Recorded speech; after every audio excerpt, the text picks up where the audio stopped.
My boss's parrot told me everything about him. The problem is, I thought he was 70 years old. A parrot greeted Sunny Calloway at the mansion's front door. Not the owner? Not a butler. A green parrot with yellow eyes that looked her up and down with the energy of an HR manager about to reject a job candidate, slowly tilting its head as if reading her resume and finding the experience lacking. Then it said with a disconcerting clarity, "Welcome." My old man had everything arranged, and it was at that exact moment that Sunny, 28 years old, professional, unemployed, survivor of 4 suffocating offices in 2 years, looked at that bird, looked at the mansion facing the Pacific Ocean, and thought with absolute conviction, what a rich little old man. She was not the least bit wrong about the rich part. About the little old man, well, that is the central problem of this story. But let's go back 3 weeks, because no disaster begins in the middle. Every disaster begins with someone thinking they made a good decision. Sunny's good decision had been to open her laptop at 11 at night with a bowl of cereal that simultaneously represented dinner, a late breakfast, and, with some creativity, also lunch. While browsing for any job that didn't involve an open office, a boss who breathed through his mouth, or weekly goals posted on the wall with that depressing contact paper the color of old mustard. The ad appeared between a receptionist position at a dental office and a job for content creation assistant that paid in exposure and networking, which is the way adults say nothing with a straight face. Residential housekeeper, Malibu mansion. Housing included, competitive salary, discretion required. Serious candidates contact the Stafford agency. Sunny looked at the ad, looked at the soggy cereal, looked back at the ad. "All right, universe," she said to the laptop, which didn't even blink. Message received. The Stafford agency was the kind of place that makes everyone nervous for no specific reason. Beige walls, gray carpet, a receptionist with the smile of someone who had seen too many dreams walk through that door and had made peace with the subject. Sunny arrived in her best blazer, the one without visible lint on the right side, and sat in the chair with the posture of someone who definitely had the situation under control. She did not. The agent, a woman named Miss Patricia, who had probably been born already wearing that bun, handed over a folder with the contract and began to explain with the cadence of someone who had repeated it about 400 times. "Mr. Bennett is a long-standing client. He travels frequently. The property is in Malibu, by the ocean. You will have a private room, access to the kitchen, high-speed internet. The salary is detailed on page 3. Sunny opened to page 3. Sunny closed at page 3. Sunny reopened at page 3 because she thought she had read it wrong. She had not read it wrong. "Do you have any questions about Mr. Bennett?" Miss Patricia asked, with the tone of someone offering one last chance before closing the counter. Sunny had exactly 0 questions about Bernard Bennett, because her head was entirely occupied calculating how many months of back rent she could pay with the first paycheck, and whether she could do that before the landlord sent another email with an exclamation point in the subject line. Professionalism. That was what defined Sunny Calloway, according to herself. "No," she said. "That will be all." She later regretted not asking anything, but that was a problem that future Sunny would handle. Present Sunny was signing the contract with a pen that someone had chewed the tip off, and that was enough for now. In Sunny's mind, Bernard Bennett was 70 years old. It was practically inevitable. Bernard Bennett sounds like a 70-year-old man. He sounds like someone who wears suspenders, watches the 6 o'clock news with the volume all the way up, has chamomile tea at 8 at night, and wakes up at 5 in the morning because the body simply gave up on sleeping. The kind of name that comes with patience for crossword puzzles and 0 tolerance for loud music. Sunny packed her bag, the sunflower print one, the only one she had, bought at a year-end sale 3 years ago because it was half price, and she was unable to resist a bargain, even when she didn't need the item, put it in the back seat of her car and headed to Malibu with the GPS on and a moderately hopeful heart. The GPS took her along a road beside the Pacific Ocean that seemed invented by someone who had never had to worry about the price of gas. Houses that looked like hotels, the ocean absurdly blue on one side, mountains on the other. "Are you absolutely sure this is the place?" Sunny asked the GPS, because that's who you talk to at moments like that. The GPS did not answer. They had arrived. The mansion was, well, the mansion was the kind of place that makes anyone stop in the middle of the driveway, look up, and silently reconsider every life choice that had brought them there. Floor-to-ceiling glass, light wood, the Pacific Ocean visible from practically every angle, too blue to be real, like an expensive computer screensaver that someone forgot to turn off. Sunny stood at the front door for a time that was probably longer than professional protocol recommended. "Okay," she murmured to herself. "You are a professional. You are here to work. You are not going to do anything ridiculous." She picked up her bag. She went in. The sunflower strap caught on the door threshold with a precision that could only be described as personal. The bag went one way, Sunny did not, and the result was her stumbling into a billionaire's mansion as if being catapulted into a scene from another world. Arms wide open, bag flying, a sound coming out of her mouth that does not exist in any functioning adult's vocabulary. From the perch in the center of the room, up high, the green parrot observed the landing with clinical attention. 2 seconds of absolute silence. "Watch out," it said. Sunny looked at the parrot looked at Sunny. And there she was, on the hardwood floor of a Malibu mansion, processing the fact that a bird had just offered safety guidance 2 seconds too late. Like an airport safety announcement that nobody hears because it is already too late. "Thank you," she said, with a dignity the circumstances did not deserve. "Very helpful." Freud tilted its head to the other side. It did not appear to be sorry. The housekeeper's room was larger than the apartment where Sunny lived. Considerably larger, with a window facing the ocean, an impeccable white bedspread, a private bathroom with a shower that had more settings than her car's dashboard, and her car already had more settings than she knew how to use. Sunny stood in the middle of the room with the sunflower bag at her feet, and did what any sensible person would do when faced with an overwhelmingly good situation. She got suspicious. "Wait," she said to the room, out loud to no one. "Why a room like this for the housekeeper? What is wrong with this mansion?" The room did not answer. Mansion walls have that frustrating neutrality. Sunny tossed the bag onto the chair, threw herself onto the bed, and the bed held her right back. In that way that a good bed does, which is also the way that makes you realize, with a pang of guilt, that you spent too much time sleeping on a bad mattress without noticing you were sleeping on a bad mattress. She looked up at the ceiling. She thought, finally something worked out in a way that feels real. And then, crossing the enormous silence of the empty mansion, coming from the perch down the hall, the parrot's raspy voice arrived slowly, small, almost to itself, like someone speaking more to the air than to anyone in particular. "Everything is all right." Sunny smiled without understanding exactly why. She did not know the bird. She did not know the house. She did not know Bernard Bennett, who she imagined at that moment, somewhere in the world, turning up the volume on the 6 o'clock news before going to sleep promptly at 9. But something had worked out. She slept like she had not slept in a very long time. Freud stayed quiet on the hallway perch, looking at the closed door. He had seen other people arrive at that mansion. He had seen other people leave.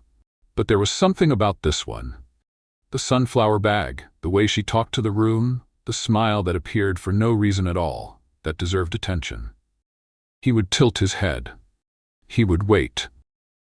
3 days after arriving, Sunny already knew the parrot's name, the exact temperature he preferred in the living room, and the time of day he liked to be ignored. Her name, he was still considering.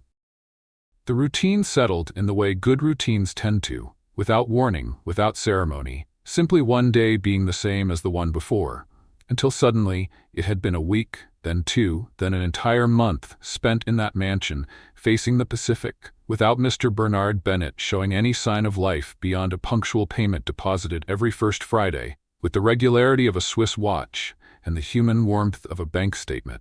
Sunny cleaned, organized, maintained. She was good at it, surprisingly good, considering that her previous apartment seemed to have developed its own personality in protest against the living conditions. And Freud kept her company. Through every room, on every floor, with every comment that a parrot with a selective vocabulary and a firm opinion could offer on the running of a luxury residential cleaning operation. "My old man works too much," he said on a Monday morning while Sunny cleaned the living room window with circular motions and a determination the cleaning product did not deserve. Sunny stopped, looked at the parrot. "Works too much," she repeated, with the tone of someone who had just received important information from a questionable source. Freud turned his head. He added nothing. In Freud's world, there were moments to speak and moments to let the other person process. That was clearly a processing moment. Sunny processed. "Poor thing," she said to the window, to Freud, to the ocean outside. "Working too hard at that age, the body just can't take it anymore." The window neither agreed nor disagreed. The ocean continued being the ocean. And so Sunny Calloway began, without realizing it, to build the most mistaken portrait of Bernard Bennett that a human mind had ever assembled from perfectly real pieces. The weight room was on the second floor. It was an entire room dedicated to exercise, professional equipment, floor-to-ceiling mirrors, a weight rack that suggested serious commitment to one's own body. Sunny walked in with her dust cloth, looked around, and stood for a moment in respectful silence. "Physical therapy," she said, with the certainty of someone who had reached a logical conclusion.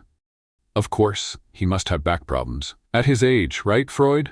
Freud, on the perch she had set up near the door because he insisted on following her, tilted his head. "My old man," he said. "Exactly," Sunny agreed. "Poor dear." She cleaned the room with the care of someone cleaning a medical office, dusting each piece of equipment with delicacy, as if the 45-kilogram weights were fragile objects belonging to a gentleman of delicate build. The surfboard was leaning against the wall in the ground-floor hallway. Sunny stopped in front of it with the vacuum cleaner under her arm. It was a professional board, long, with signs of use, dents on the edges that told stories of waves that were real stories.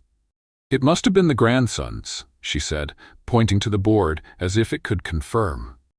"Because Mr. Bennett clearly wouldn't, he doesn't." She made a vague gesture in the direction of the ocean. "With his back and everything." The board stayed quiet, which was the only behavior possible for a surfboard. Freud, on the perch in the corner, opened his wing and closed it again with a snap that sounded suspiciously like a sigh. But Sunny had already moved on to the next room. Bernard Bennett's office was the kind of environment that made people lower their voices without anyone asking them to. Wide desk, 2 monitors, shelves with books that had clearly been read. One of the walls was entirely glass facing the ocean. Sunny went in slowly, cleaned carefully, and did not touch anything that did not need touching. Professionalism. Then she saw the gaming setup. On top of a side table, 3 monitors arranged in an arc, a headset hanging up, a mechanical keyboard, controllers on an organized tray. She stood in front of that setup for a considerable amount of time. "How sweet," she said finally with enormous tenderness. "A retired person's hobby. He sits here playing his little games in the afternoon. The most adorable thing on the planet." She cleaned the monitors with the same delicacy of someone who does not want to wake anyone who is sleeping. Then came the drawer. The dresser drawer in the master bedroom was slightly open, not enough to reveal anything on purpose, just enough for the corner of a dark fabric to show. Sunny opened it a little more, saw the contents, and closed it immediately like someone who had accidentally walked into the wrong bathroom. She stood still. She opened it again, more slowly, with the air of an archaeologist confirming a hypothesis. They were underwear, modern, with patterns. The kind that did not match the mental image she had built of Bernard Bennett over the past 3 weeks. "Young at heart," Sunny said, with a genuine admiration she made no attempt to hide. "What a beautiful spirit. You see, Freud? That is what makes the difference. We get older, but the soul does not have to get old along with us." Freud looked at her, looked at the drawer, looked back at her. "My old man," he said, with a tone that Sunny interpreted as agreement, and that was, in reality, something much closer to despair. The disaster of that day started with a glass vase and ended with Sunny on her knees in the second-floor bathroom trying to fix the plumbing. The vase fell because she was gesturing while explaining to Freud her theory about Mr. Bennett's romantic life. The vase hit the edge of the counter, slid off, and in her reflex to try to catch it, she knocked over the soap dish, which fell into the sink, which was full of water because she had left the faucet running, which overflowed onto the floor, which slid under the door and reached the hallway like a small, silent, determined flood. Sunny stood looking at the water in the hallway. The water looked back. She grabbed towels. Put down towels. The towels were saturated in 40 seconds. She grabbed more towels. She realized she was using Mr. Bennett's bath towels, the white ones, the expensive ones, the kind that looked like they belonged in a 5-star hotel, to dry the hallway floor. She stood there with a soaking wet towel in her hands, looking at it, then at the hallway, and did the only rational thing available. "Sorry, towel," she said. This was not planned. She washed the towels, dried the floor with her own cloths, did it twice, cleaned again. An hour later, the hallway was cleaner than it had been before the disaster, which she noted mentally as a technical victory. It was on a Thursday afternoon that the name appeared for the first time. Sunny was wiping down the living room shelves when Freud from the perch suddenly said, without context, without warning, with that strange tone he used for things that carried weight, "Catherine." Sunny stopped. What was that? Freud kept staring at a fixed point on the wall. Not at Sunny, at the wall. "Catherine," he repeated. Sunny stepped down from the step stool slowly. She looked at the parrot with the attention of someone who had just heard something important and did not yet know exactly what it was. "Who is Catherine, Freud?" The parrot turned its head toward her with a slowness that seemed rehearsed. He stayed silent for a moment, that Freud silence that sometimes lasted a second and sometimes lasted long enough for Sunny to forget what she had asked. Then he said, "Gone." Sunny put her hand on her chest. "His wife?" Freud blinked once, did not confirm, did not deny, just blinked. For Sunny Calloway, who had a heart big enough to hold a stranger of 70 years whom she had never met, that blink was answer enough. She spent the rest of the day cleaning the mansion with a different kind of care.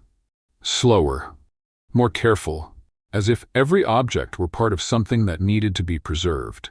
A photo that was no longer on the wall but had left a lighter rectangle on the paint.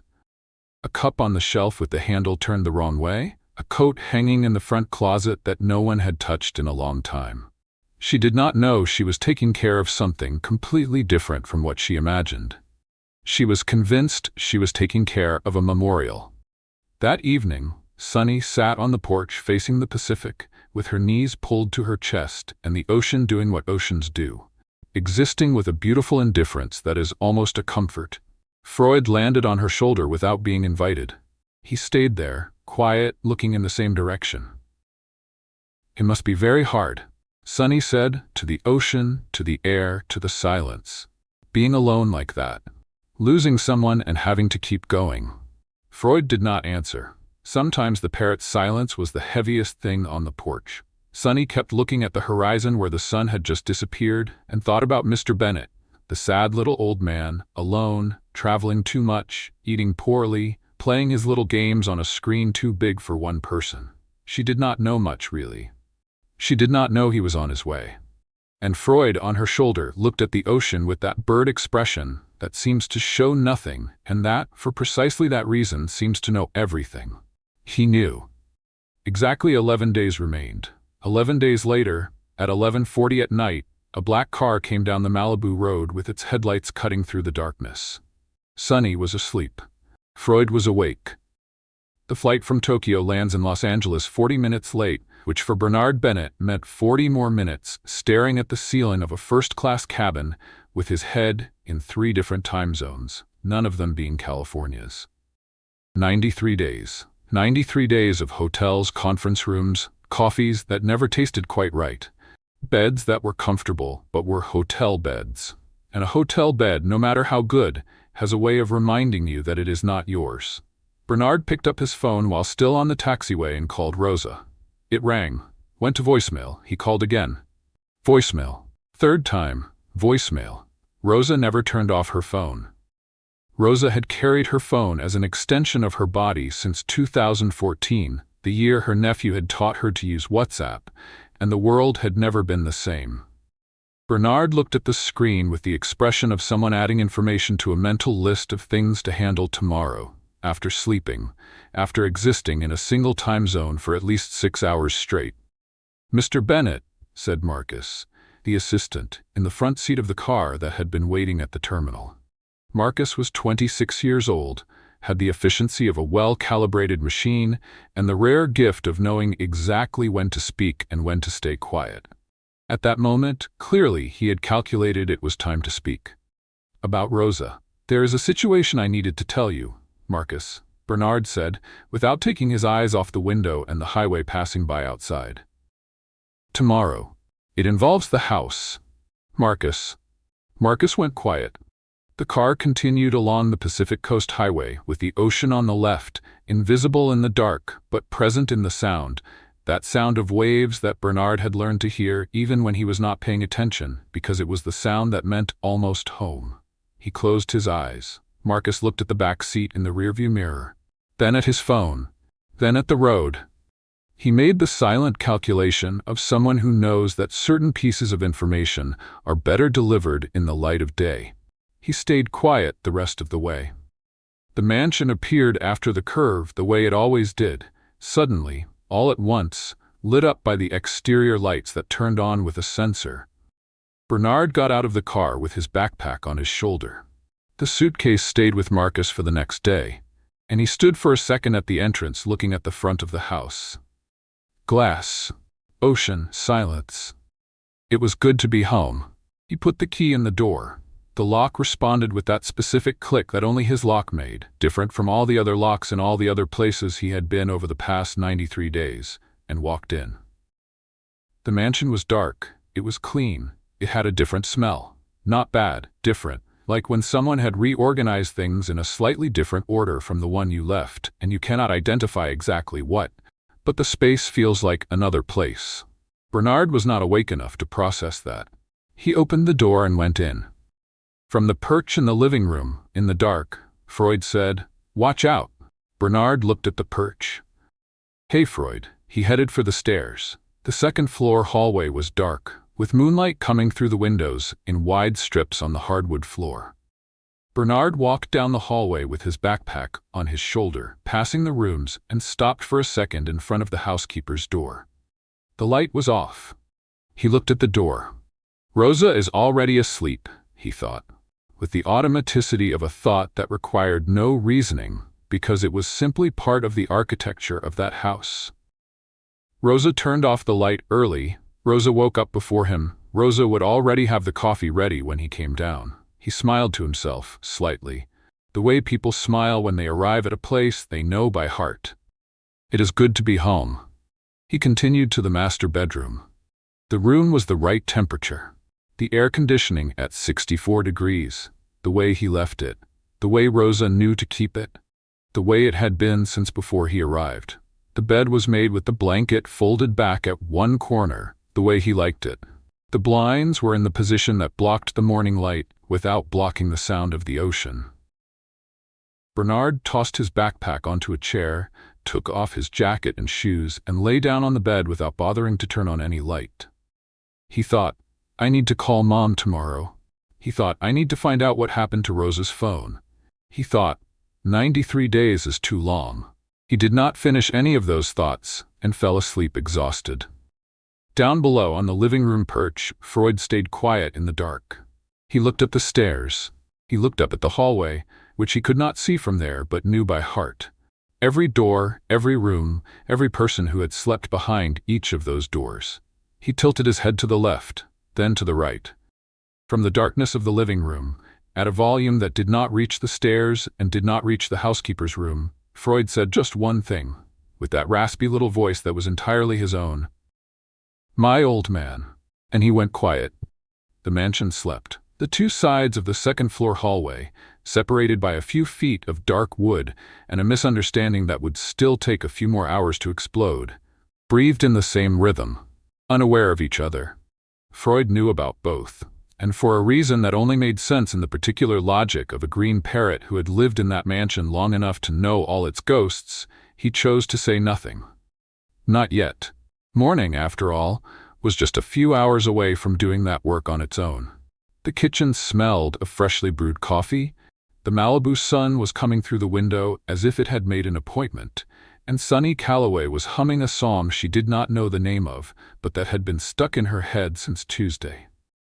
Somewhere above her, a man she did not know existed was about to come down the stairs. Freud knew. Freud had been watching the stairs for 20 minutes. The koala pajamas were blue, with koalas printed in various sizes, some of them wearing hats, and had a flannel texture that completely justified every life decision Sunny had made to get to that point. It was the kind of pajamas that did not apologize for their own existence. Sunny had bought them at a November sale, along with an avocado sock and a pen holder she never used, and they were by far the best investment she had made that year. The left sock had a koala on it.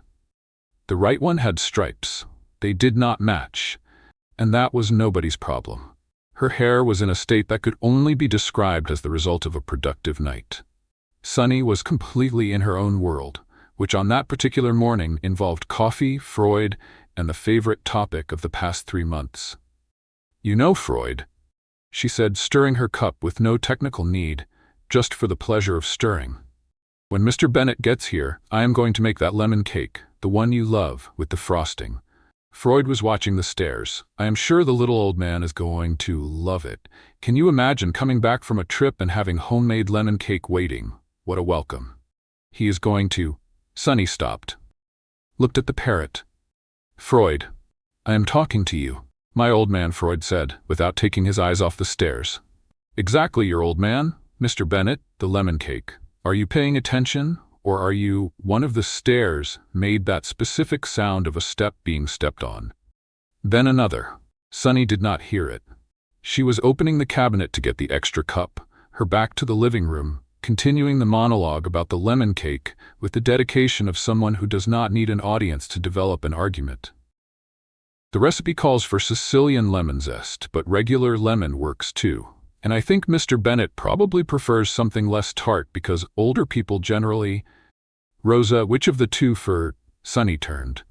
And time did that thing that time does in moments of absolute impact. It did not exactly stop, but it became thicker, as if each second needed more space to happen than usual. In the kitchen doorway there was a man, without a shirt. And here the narrator must be honest about what happened in the next 3 seconds, because Sunny Calloway deserves to have the story tell the truth. She did not process the face first. Her eyes went to the shoulders, the width of them, the kind that makes a door frame look a little smaller than it was before. Then the abdomen, defined with that irritating clarity of someone who clearly does not skip a workout for rain, for tiredness, or for any of the reasonable excuses that normal people use. The arms holding 2 shirts with complete casualness, as if they did not know exactly what they were doing to the emotional balance of whoever was on the other side of the counter. Sunny's eyes went on their own, without asking permission, without consulting common sense. They moved up slowly to the face. They moved down a centimeter, involuntarily, back to the face, firm, professional. Too late. The koala pajamas had never seemed so inadequate in all their life. The man had stopped in the middle of his sentence and was looking at her with the expression of someone who had expected to find a person and found a completely different situation. He looked at her. She looked at him. They both looked at the koala pajamas.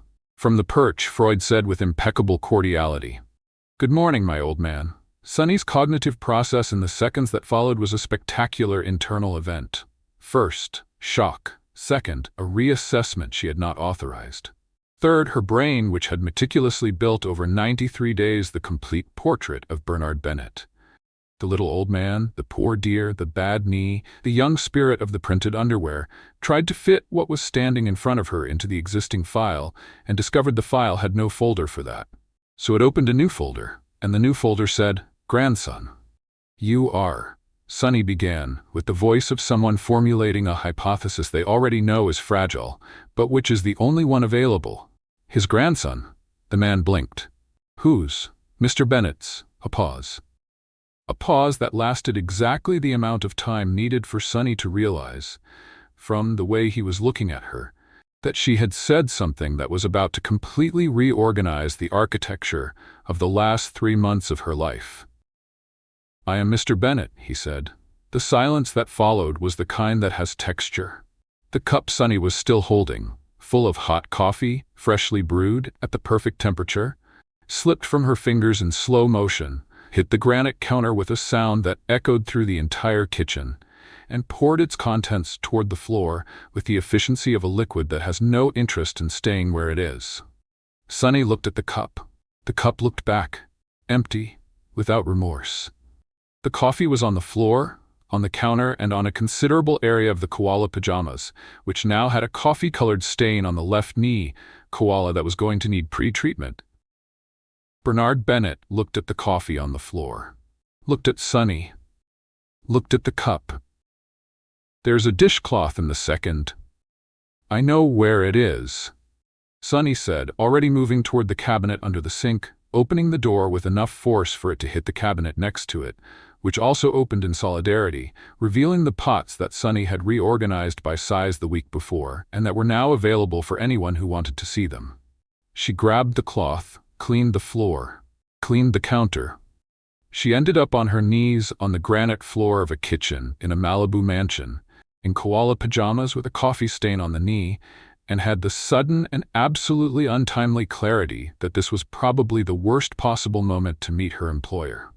Bernard stood in the kitchen doorway with both shirts still on his arm, looking at the scene. The impeccable kitchen, the freshly brewed coffee, the woman in pajamas now on her knees on the floor cleaning with an efficiency that completely contradicted the situation that had led to the need for cleaning, and said nothing for a moment. He looked at the kitchen, at the coffee, at Sunny, at the pots exposed in the open cabinet. Then he looked at Freud. Freud was on the perch with the expression of someone who has nothing to do with any of this. Bernard opened his mouth, closed it, opened it again. "Who," he began, with the care of someone choosing each word as if they were fragile objects, "are you?" Sunny got up from the floor with the cloth in her hand and whatever dignity the circumstances allowed, which was not much but was what she had. "Sunny Calloway," she said. "Housekeeper, Stafford Agency, contract signed on." "I know about the agency," Bernard said. "But Rosa had a knee problem," Sunny said. "The agency called," Miss Patricia explained. "It is all in their system. I have a copy of the contract if you would like." "I know about the contract," Bernard said, with the tone of someone who clearly did not know about the contract, but was not going to admit that right now. The two of them looked at each other, Sunny with the damp dishcloth in her hand, Bernard with the two shirts on his arm, the stain on the koala pajama knee cooling slowly. So, Sunny said at a volume slightly above what the size of the kitchen required. "You are Mr. Bennett, who is 30 years old." 32 years old, yes, and not 70. Bernard blinked. "No. Right?" Sunny said to herself, to the cloth, to the koalas on the pajamas. Right. It was at that moment that Freud left the perch. He flew across the kitchen, over Bernard's head, who ducked by reflex past the counter and landed on Sunny's shoulder with the solemnity of someone making a public declaration of loyalty. He stayed there, on her shoulder, not on Bernard's. Bernard looked at the parrot on the shoulder of the stranger in koala pajamas who was living in his house. He said nothing, but he kept looking for 1 second longer than was necessary to simply process the information. Freud looked at Bernard with that parrot expression that shows nothing, and that, for precisely that reason, says everything. Bernard looked away. He placed both shirts on the kitchen chair. "Is there more coffee?" he asked. Sunny looked at the coffee maker, at the empty cup, at the coffee that was left. "Yes," she said. "Thank you." And that was how, with freshly brewed coffee, a koala pajama with a stain on the knee, and a parrot who had chosen a side without consulting anyone, Bernard Bennett and Sunny Calloway truly met for the first time. The worst was still to come. Specifically, it was coming in the form of a call from the assistant and a conversation the two of them needed to have about what, exactly, was going to happen now. Bernard Bennett had survived merger negotiations in Tokyo, investor presentations in London, and a board meeting that lasted 11 hours in Seoul without a lunch break. None of that had involved a parrot as a witness. The call to Marcus lasted 4.5 minutes. Bernard stood near the living room window, his back to the kitchen, phone to his ear, listening to the assistant explain, with the precision of someone clearly reading from a document open on screen, the complete situation with Rosa. The knee, the doctor, the leave, the Stafford agency, the temporary contract, the replacement approved by the administrative department, while Bernard was in transit between Seoul and Tokyo, with his phone on airplane mode for 14 hours. Bernard listened to everything without interrupting once. When Marcus finished, there was a silence of approximately 3 seconds.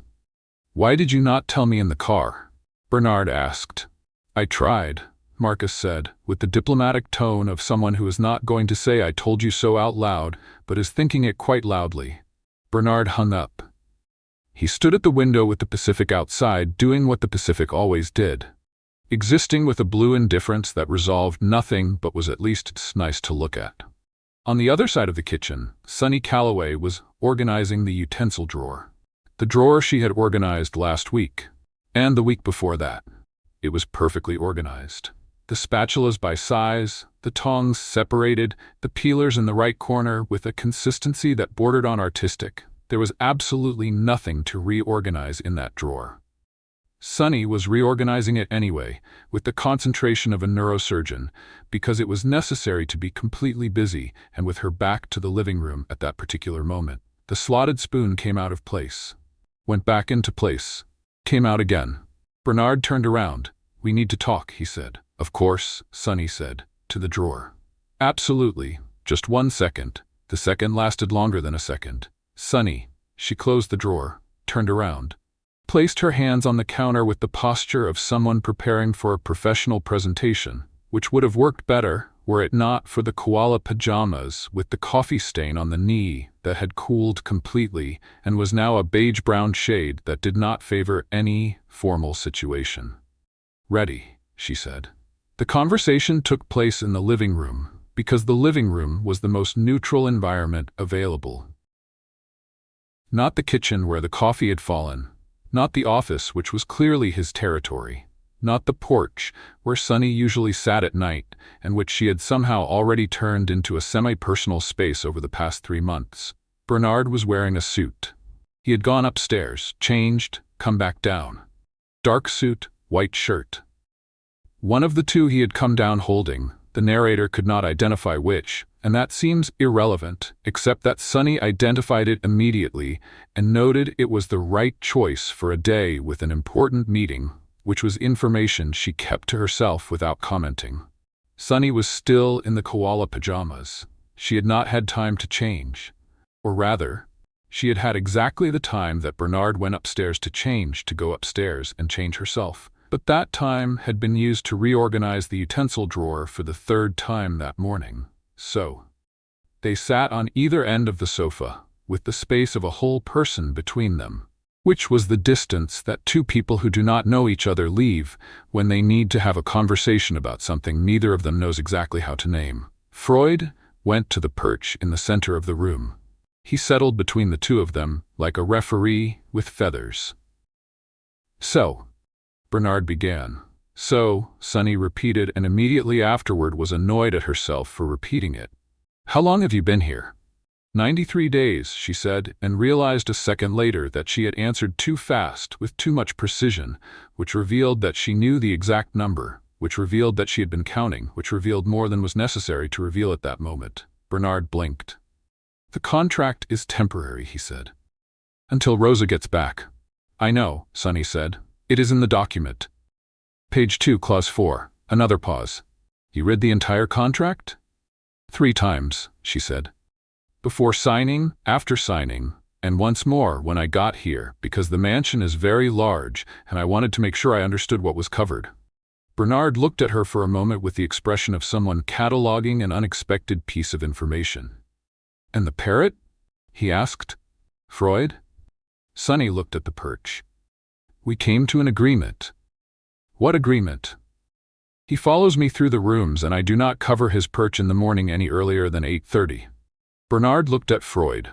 Freud looked at Bernard with the serenity of someone who sees absolutely nothing wrong with that arrangement. "That is fine," Bernard said with the tone of someone who decided not to pull on that thread right now.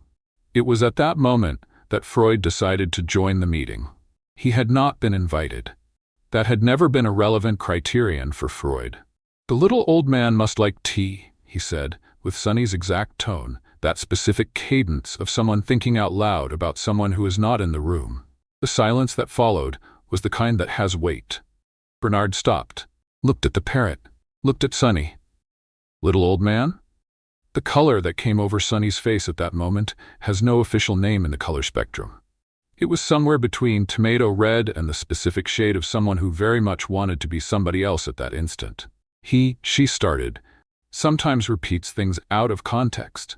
The surfboard must have been the grandson's, Freud said, with that thoughtful, affectionate tone Sunny used when she was on the porch working through clues. Sunny said, "Physical therapy, poor dear."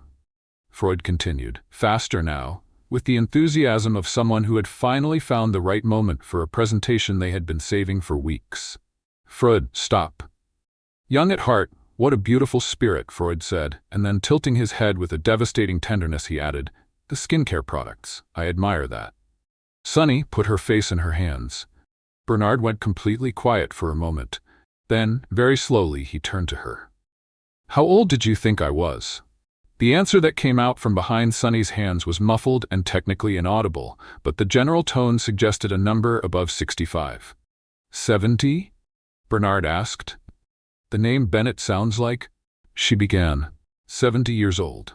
In my defense, Freud said my old man from the very first day, and you spent 3 months thinking I was 70 years old. I never asked the age, the contract does not specify. And Freud, my old man, Freud confirmed, with evident satisfaction.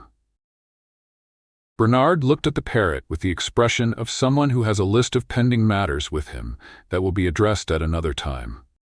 Then he looked back at Sunny, who had taken her hands away from her face and was now sitting up straight with her chin slightly raised, with the posture of someone who had decided, in the last 10 seconds, that being embarrassed any further was not an available option, and that the only way out was to push through the awkwardness at enough speed to leave it behind.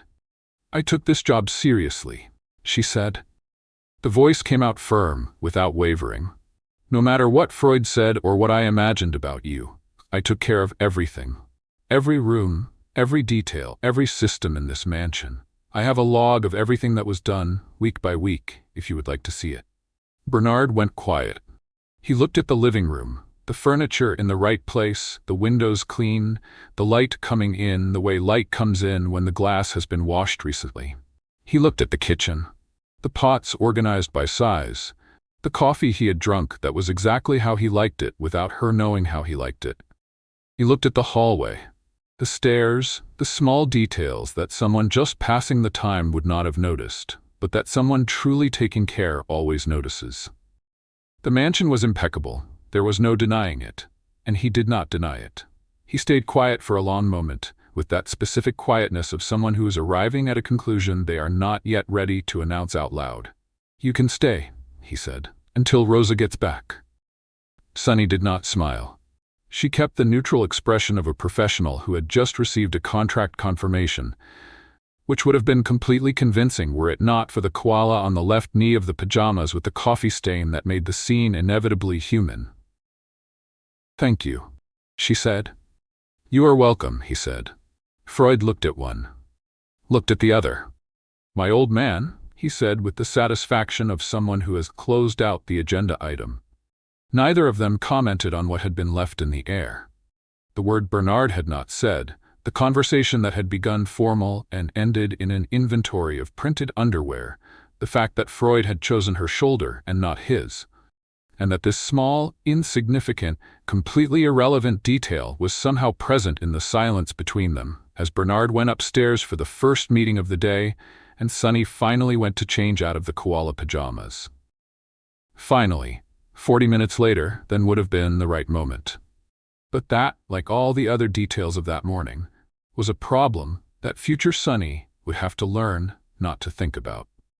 Being professional and invisible in a mansion facing the ocean with a parrot who knows all your secrets is technically possible. Sunny was discovering on the 5th day of trying that technically possible and practically viable are completely different things. The new routine settled in with the particular logic of situations that no one planned but that need to work anyway. Bernard woke up early. Before Sunny, always, which she discovered on the second morning when she came down and found the coffee maker warm and his cup already washed and drying on the rack, as if he had passed through the kitchen and disappeared without leaving any trace besides the coffee. He worked in the second-floor office with the door closed for most of the day.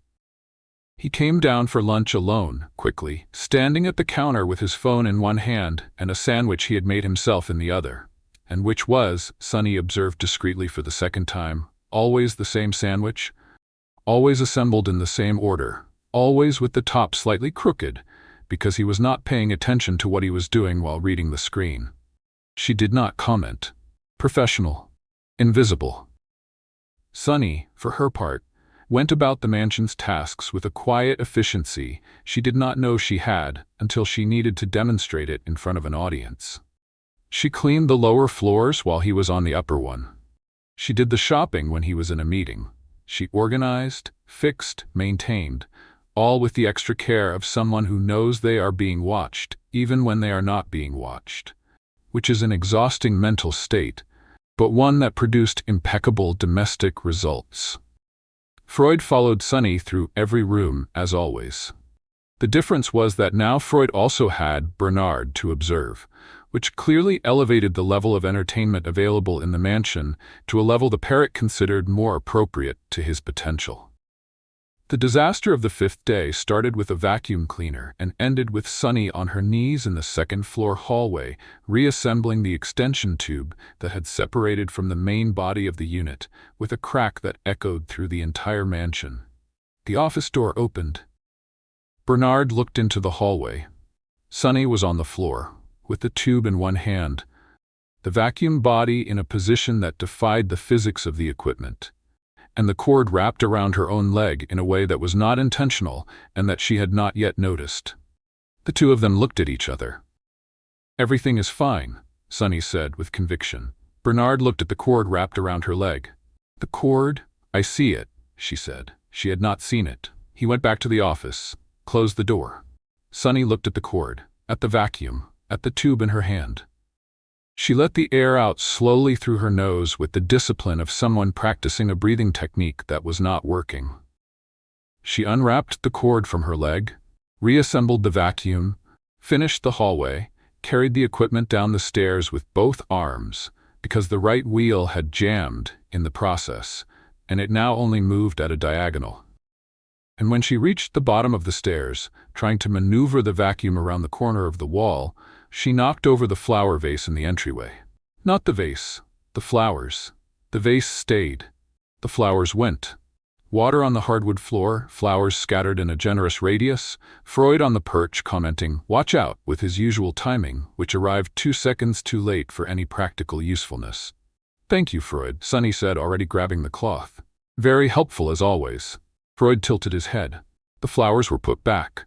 The floor was dried. The vacuum was put away in the closet with the jammed wheel and a mental note to fix it before anyone noticed it only moved sideways. It was on the afternoon of the 7th day that Sunny made the mistake. She was wiping down the hallway at the back of the first floor, the only room she had kept closed since she arrived, for a reason that at the time had seemed obvious and respectful, and that now, with the corrected context of the past few days, was starting to seem like something else. Bernard was coming down the stairs when she stopped him. "Mr. Bennett," she said, with the organized tone of someone who had prepared the sentence. He stopped, looked at her. "I wanted to ask about the back bedroom. I kept it closed since I arrived. I thought it was the right thing to do, out of respect for the lady's memory. But if you would prefer that I clean it normally?"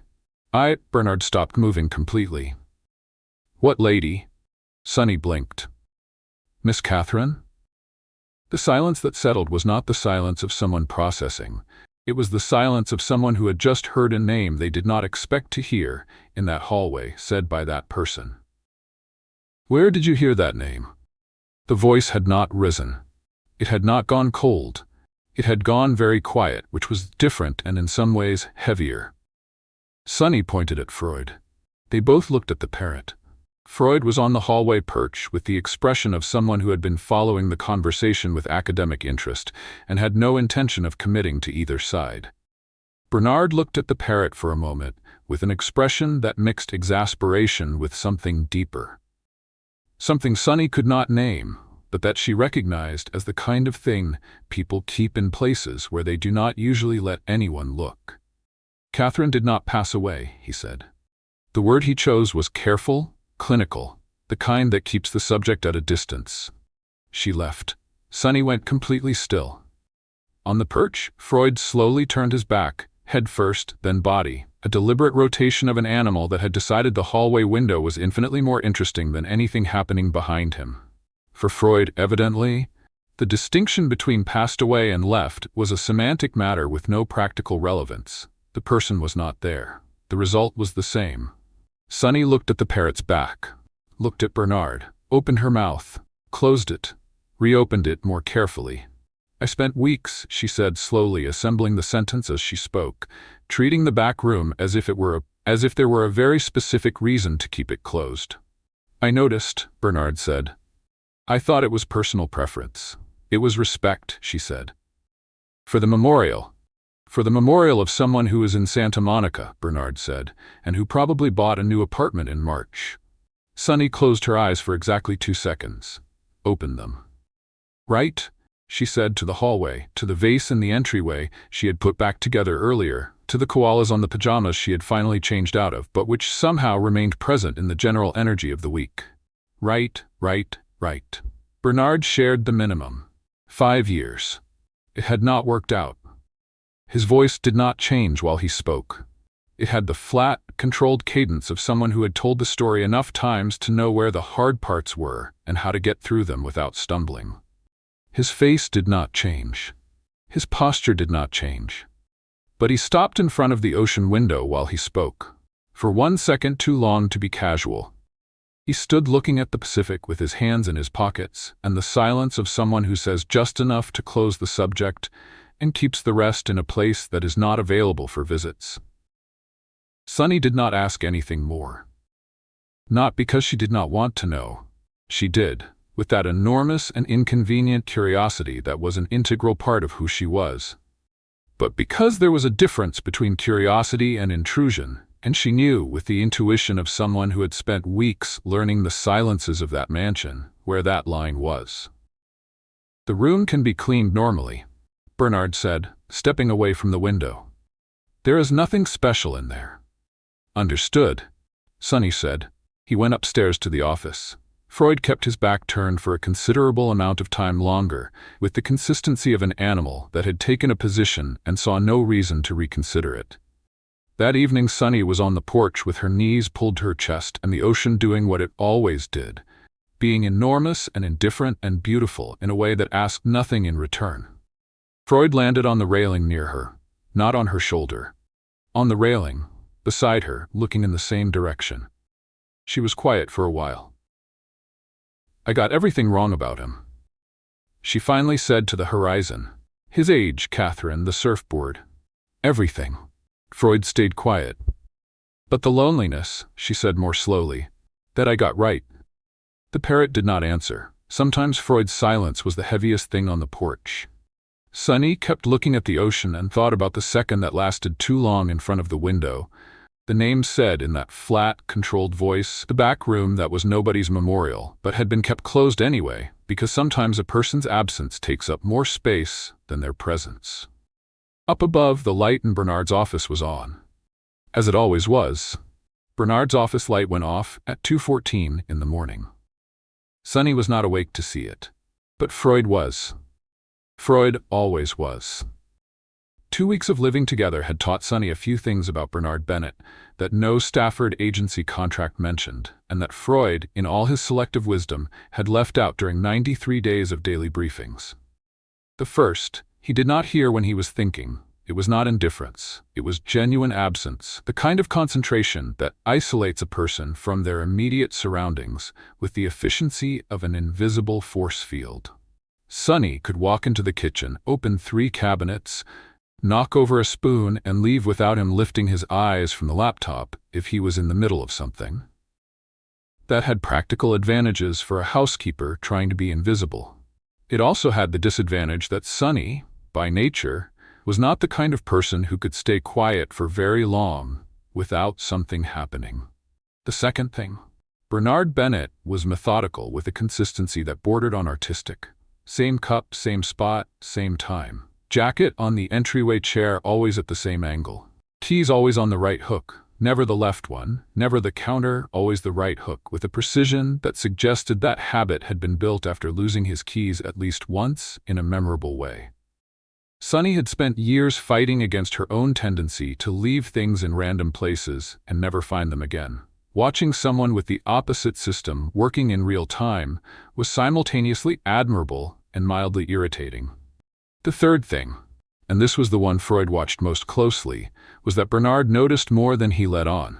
He did not comment. He did not ask. But he noticed. The war with the porch sliding door began on a Tuesday morning and did not end with the first impact. It was a tempered glass door that slid on its track with the lightness of expensive equipment installed by someone who knew what they were doing, in theory. In practice, there was a specific point on the track, approximately 2/3 of the way, where the door met an inexplicable resistance that was not friction, not dirt, not any physical reason Sunny could identify. It was simply the door deciding that that was far enough. Sunny had discovered that point in the first week and had developed a 3-move technique to get around it. An initial push, a calculated pause, a second push with the shoulder that worked 8 out of 10 times. That Tuesday was the 10th time. "Okay," she said to the door in a low voice, with the calm of someone giving one last chance before escalating the conflict. "You and I have had this conversation many times. You know how this ends." The door stayed at the 2/3 position, motionless, with no apparent interest in their history. Sunny pushed. The door did not move. She pushed harder. The door gave 2 centimeters and came back. "Seriously?" Sunny said, already at full volume. "After everything we have been through together?" From the perch she had set up near the porch. Because Freud had developed the habit of following her there in the morning and was visibly frustrated when there was no place to land. The parrot was watching with the focused attention of someone who had stumbled upon unexpectedly high-quality entertainment on an ordinary morning. She pushed from the side. The door went 2/3 and locked. She pushed from above. Nothing. She tried pulling it back to gain momentum and push again. The door came back too fast. She did not get out of the way fast enough, and the frame caught her right elbow with a precision that could only be described as personal. "Ouch," she said, grabbing her elbow, taking 2 steps to the side, finding the porch chair with the back of her knee and sitting down involuntarily with the force of someone who had not planned to sit but whose body had decided it was time. Freud opened his wing, closed it, opened it again. "Watch out," he said. "You," Sunny said, pointing at the parrot from the depths of the chair where she was sitting unintentionally, "are completely useless as a warning system. Just so you know." Freud tilted his head with the serenity of someone who had registered the information and had no intention of changing their behavior. Sunny got up, looked at the door, looked at her elbow, looked at the door again. She took the microfiber cloth from her apron pocket, folded it in 4, and used it as a cushion between her hand and the frame. She positioned her body at the angle she had calculated during the previous week. She took a deep breath. She pushed with her shoulder, her hip, and every bit of determination available.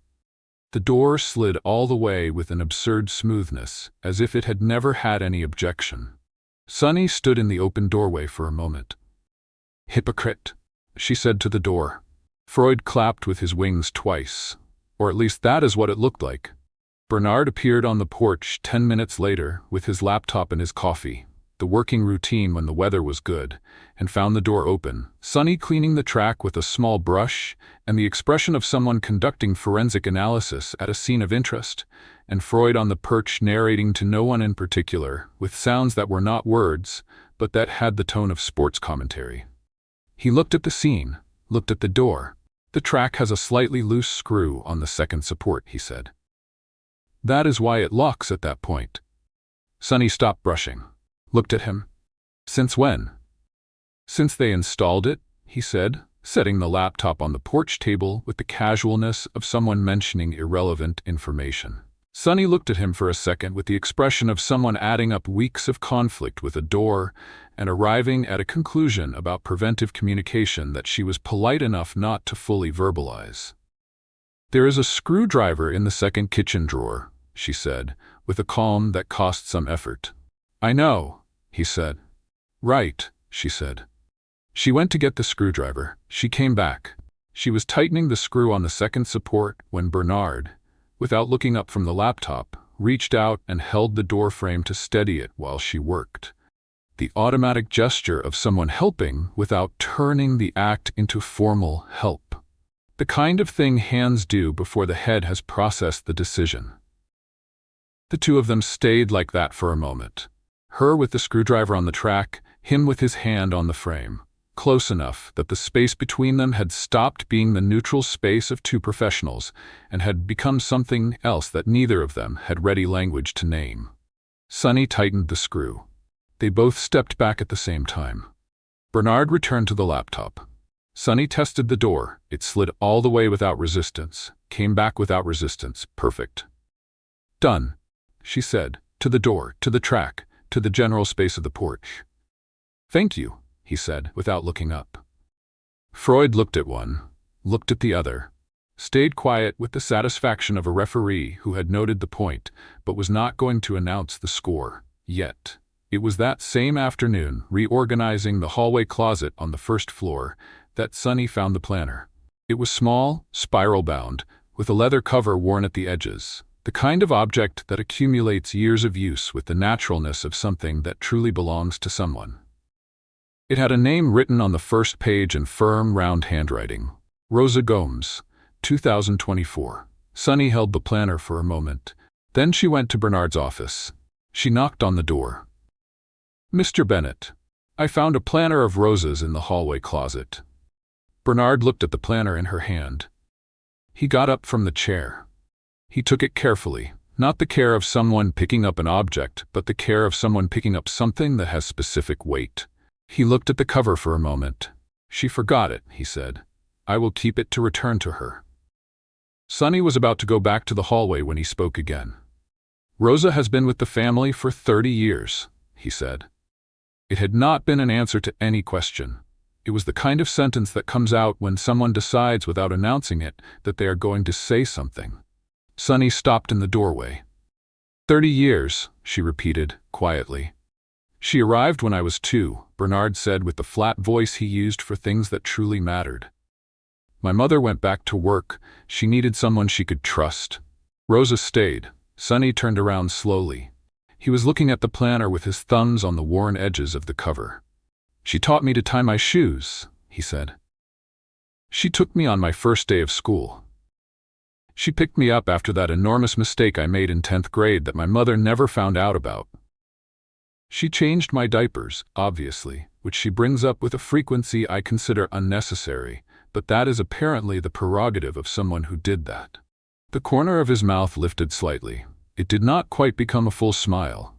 It was that half-smile of someone thinking about a specific person, with an affection that needs no explanation. Sunny stood in the doorway with her heart doing that inconvenient thing it does when you suddenly understand the size of something you had not measured before. Rosa was not the housekeeper. Rosa was family. "She is coming back," Sunny said, more statement than question. "As soon as the knee allows," he said. The doctor said 3 months. Almost half has already passed. He put the planner in the desk drawer with the care of someone storing something to return undamaged. Sunny went back to the hallway. She stood for a moment in front of the open closet without really seeing what was inside, thinking about 30 years, about shoelaces, about schools, about diapers, and about the way Bernard had said her name, Rosa, with a naturalness that only exists when someone is part of who you are. From the hallway, Freud landed on her shoulder without warning. He stayed there, quiet. Sometimes it did not need words. That night, the light in Bernard's office was on at 11:30 when Sunny passed through the living room to get some water.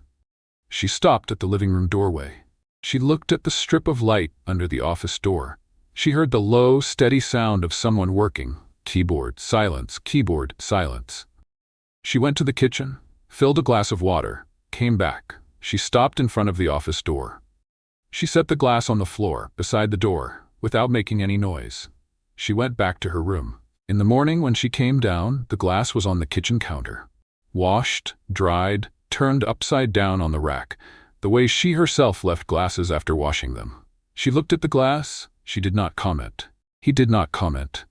Freud saw everything and stayed quiet, with the patience of someone who knows that certain stories need their own time to get where they are going. The glass kept appearing every night. Sunny kept leaving it. Bernard kept drinking from it. Neither of them brought it up, which technically meant it was not a subject. It was just a glass of water. It was just a person who worked late. It was just the obvious thing to do. That was what the two of them were telling themselves in the third week of October, when Bernard's phone rang on a Saturday afternoon and changed the score without warning anyone. Saturday had started with Sunny determined to reorganize the cleaning supply closet on the first floor. Not because it needed it, but because it was the kind of task that kept her hands busy and let her mind be free to not think about specific things she was actively choosing not to think about. The disaster happened at 10 in the morning, when she was on the step stool reaching the top shelf and discovered that the concentrated detergent bottle did not have its cap screwed on correctly. She discovered this in the worst possible way. The bottle tilted, the cap gave way, and a generous amount of blue detergent ran down her arm, over the apron, and reached the hallway floor with the silent efficiency of a liquid that is in no hurry but has a destination. Sunny stood on the step stool for a second, with a blue arm, looking down. "Everything is fine," she said to no one. "It is just detergent. It is completely washable. There is no problem here." She stepped down from the step stool. Her right foot landed on the only part of the floor that had received detergent.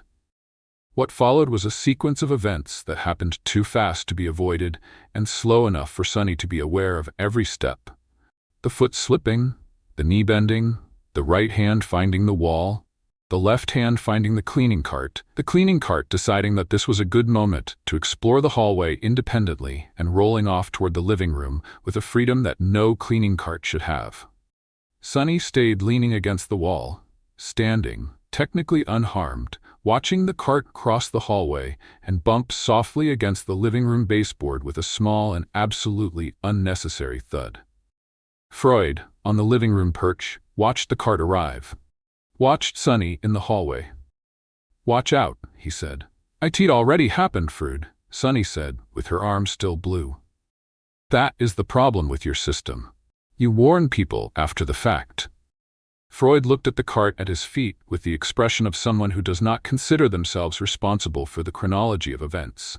Sunny cleaned the floor, cleaned her arm, washed the apron in the utility bathroom sink, reassembled the cart, and returned to the closet with the specific determination of someone who had decided that the detergent was not going to win. The detergent had technically already won, but that was a philosophical detail she was not willing to concede. Bernard had left early in the morning. An in-person meeting in Santa Monica, he said, in the general direction of the kitchen, while grabbing his keys from the right hook, jacket on his arm. And Sunny had spent the morning in the exclusive company of Freud, the rebellious cart, and her own thoughts. It was 3 in the afternoon when his phone rang on the kitchen counter. Sunny was passing through the kitchen with a basket of bed linens when she saw the lit screen. She looked at the phone, looked at the door. Bernard was not home. The phone rang again. The screen showed, "Mom." Sunny stopped. The phone rang a third time. She answered because 3 calls in a row from anyone's mother is the kind of thing you do not ignore, because in the universal hierarchy of calls that need to be answered, a worried mother occupies first place without question. "Hello." Half a second of silence on the other end. Then a voice, warm, direct, with that specific quality of a woman who has already made up her mind about you before finishing the sound of your voice. "Who are you?" "Sunny Calloway. I am Mr. Bennett's housekeeper. He is not home at the moment, but I can—" "Housekeeper." The voice on the other end had the energy of someone who had just received an interesting piece of information. Since when does Bernard have a new housekeeper? Where is Rosa? Rosa is recovering from knee surgery. I am temporary from the Stafford agency. The contract. What is your name? Sunny? What a beautiful name. Where are you from, Sunny? And that was how, without anyone having planned it, the conversation that was supposed to last the length of a message began. Bernard Bennett's mother was named Eleanor. She was 63 years old. And she had the rare quality of making anyone feel like they were talking to someone who had unlimited time and genuine interest. The kind of presence that warms the room before you even understand what is happening. In 5 minutes, Eleanor knew that Sunny was from Portland, that she was 28 years old, that she had worked at 4 different jobs in the past 2 years because open offices took away her peace of mind, and that she was capable of fixing practically anything with whatever was available, including a faucet with a paperclip, which Eleanor found absolutely brilliant. In 10 minutes, Sunny was sitting on the porch because Eleanor had asked her to describe the view and had not let her finish without asking at least 4 follow-up questions about each element of the description. In 20 minutes, the two of them were laughing, in that way that starts small and keeps growing. The kind of laughter that happens when 2 people discover they see the world at the same slightly crooked angle and find that to be excellent news. You said he comes down every morning with shirts on his arm? Eleanor said with a satisfaction that suggested that piece of information confirmed something she already knew. Every morning with an important meeting, Sunny said. 2 shirts. He stands in the kitchen doorway waiting for an opinion. He has done that with Rosa since he was 20, Eleanor said. Before Rosa, he did it with my mother. It is hereditary, apparently. The Bennetts need a second opinion on patterned fabric, or the day does not start right. Sunny was laughing when she heard the front door. Bernard Bennett walked in, put his keys on the right hook, and went straight to the kitchen for water. The kitchen was empty. The phone was not on the counter. He looked at the counter for a second, with the expression of someone recalibrating. He looked at the hallway. He heard, coming from the porch, the sound of someone laughing. That specific laughter of a good conversation. The kind you cannot hold back. He walked to the living room.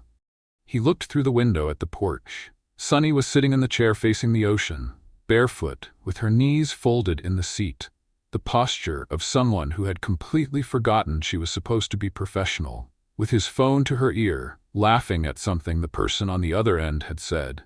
Her hair in the Malibu breeze, completely unaware of the immediate world.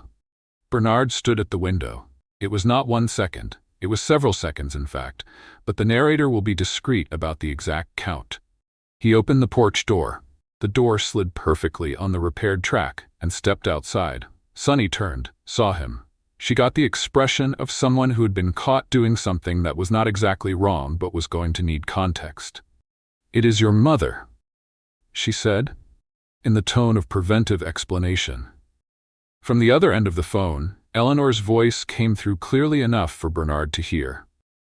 "Bernard, this young woman is an absolute delight. Why did you never tell me you had someone like this in the house?" Bernard looked at Sunny. Sunny looked at Bernard. Neither of them had an immediate answer to that question, which was technically simple, but which, for some reason, had more layers than it should have. He reached out his hand for the phone. She lifted her arm to hand it over. Their hands met in the middle. Half a second, no more. His fingers touching hers as the phone changed hands. Neither of them pulled back immediately. Neither of them commented. The phone changed hands with the forced naturalness of 2 adults pretending that half a second is nothing. It is nothing. On the other end, Eleanor kept talking without realizing she had paused time in Malibu for a moment. Bernard put the phone to his ear. He turned slightly sideways, the automatic gesture of someone having a conversation and needing a millimeter of privacy. She told me about the koala pajamas," Eleanor said, with a joy that needed no context. "Bernard, I needed to know that." "Mom, and about Christmas. You are going to bring her for Christmas. She is the temporary housekeeper. Sunny, you are coming for Christmas, right?" Eleanor spoke louder, clearly directing the question beyond the phone. Sunny, who was pretending to be very interested in the horizon line, opened her mouth. Wonderful, Eleanor said. Bernard, it is settled. Now tell me how Santa Monica went. Bernard looked at Sunny over his shoulder. Sunny made a gesture with her hands that simultaneously said, I did not plan this. She would not let me speak, and I also do not know what happened, all at the same time, with an expressiveness that made up for the lack of words. The corner of Bernard's mouth lifted slightly. He turned back to the ocean and continued the conversation with his mother. The call ended 20 minutes later. Bernard stayed on the porch with the phone in his hand after Eleanor hung up, looking at the Pacific with that specific quietness that Sunny had learned to recognize. It was not calm, it was processing. The kind of silence that happens when someone is sorting out feelings that arrived without warning and did not come with labels. Sunny was leaning against the doorframe, waiting to know whether she should leave. Are you all right? She asked. Yes, he said. No, Freud said, from the perch near the door. The two of them looked at the parrot at the same time. Freud was cleaning his right wing with his beak, with the complete indifference of someone who had said what they had to say and did not consider themselves available for follow-up questions. The silence that followed lasted exactly as long as two people need to process the fact that a parrot just told the truth on their behalf. Bernard looked at the ocean again. Sunny looked at Freud. Freud kept cleaning his wing. Is she always like that? Sunny asked quietly. For as long as I can remember, he said. There was something in his voice, not sadness, not exactly. More like the adult version of missing someone, the kind that does not hurt but has weight. She calls every Saturday, without warning, always without warning. That is a good thing, Sunny said. He did not answer immediately. Then he said, more to the ocean than to her. It is. Freud finished cleaning his wing. He looked at one of them. He looked at the other. He looked at the horizon. And he stayed quiet with his usual patience. The patience of someone who knows that Christmas was still 2 months away and that two people pretending half a second is nothing generally need a reasonable amount of time to stop pretending. He had time. Christmas had been planted in the conversation like a seed that nobody watered, but that grew anyway. Sunny did not mention it. Bernard did not mention it. Eleanor, on the other side of the country, had almost certainly already told at least 3 people. Life in the mansion continued as if that had not happened, which was the strategy the two of them had adopted for most of the things that happened in the mansion, and which had worked reasonably well up to that point. Until Thursday morning. Thursday started normally, which was the kind of start that preceded the biggest turning points.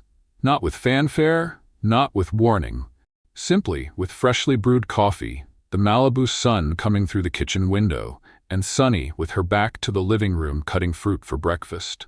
The morning's disaster had been small and was already resolved. The silverware drawer had come completely off its track when Sunny pulled it with more force than necessary. Which was technically her fault.